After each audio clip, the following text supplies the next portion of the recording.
Hello, I'm Asif Farouk of Finextra and we're here at EBA Day 2015 in Amsterdam, and I'm with Niraj Singhal of Dell Services.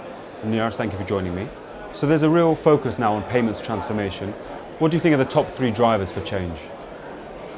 You know, it's interesting. Payments traditionally has been one of the key businesses of financial institutions, and almost a third of the financial institutions' revenue comes from payments.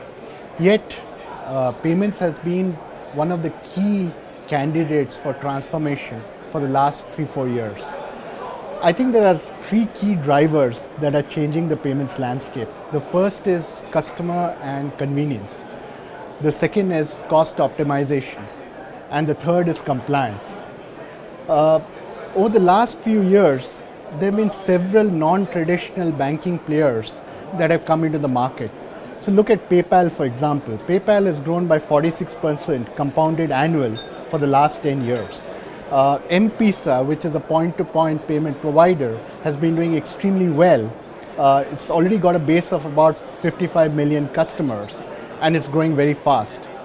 And then you've got Apple. Everyone knows Apple, so they're kind of using the brand pull of Apple. Yeah. And almost every $2 spent in a $3 contactless payment transaction goes to Apple through Apple Pay.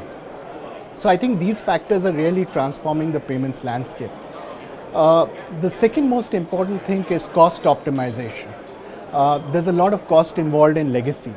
And if you really have to compete against these non-traditional players, you've got to get your legacy right. You've got to optimize your back office. And there's a lot of focus on that. I think compliance is the third important thing that's coming in the market. Not all compliance is bad, as we've seen in the case of UK faster payments. A little bit of a nudge from the regulator is always useful to drive change. And I think compliance is going to play a big part in driving change as far as payments is concerned.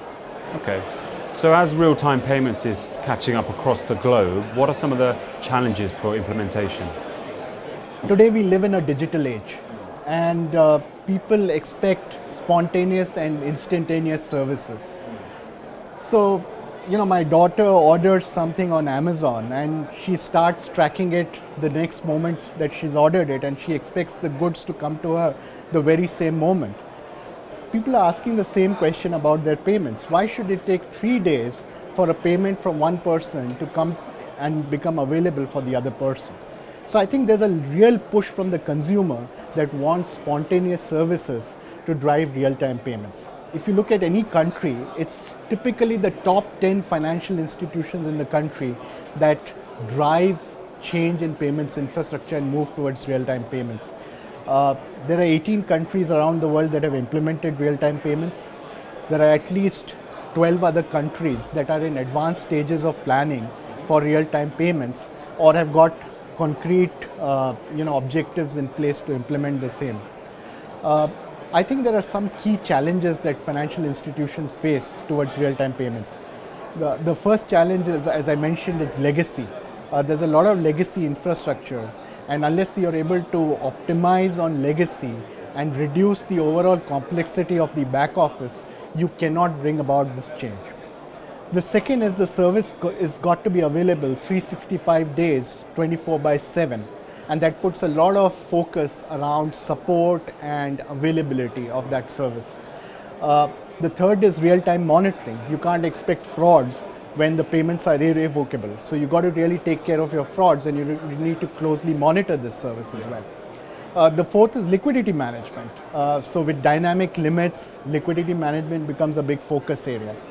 And then at the end of it, you got to educate the customer and help the customer migrate so that he can accept real-time payments. So I think these are some of the key drivers or challenges that you would see as far as real-time payments is concerned. What should be the starting point for banks who wish to seamlessly integrate real-time payments? I think banks need to have a very holistic strategy towards implementing real-time payments. The starting point, in my opinion, is to do a thorough impact analysis of what is required to be changed.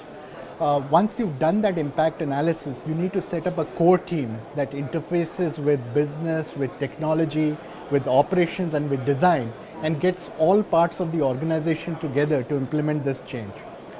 And I really believe that compliance related changes need to be incremental. You can't have a big bang approach because compliance is going to come in and hit you every day. Yeah. So you've got to incrementally build compliance system by system, and then you've got to have checks and balances to ensure that you've got the objectives solved that you'd aimed to when you started off the journey. If you get all this right, I think you're on the right path for implementing real-time payments.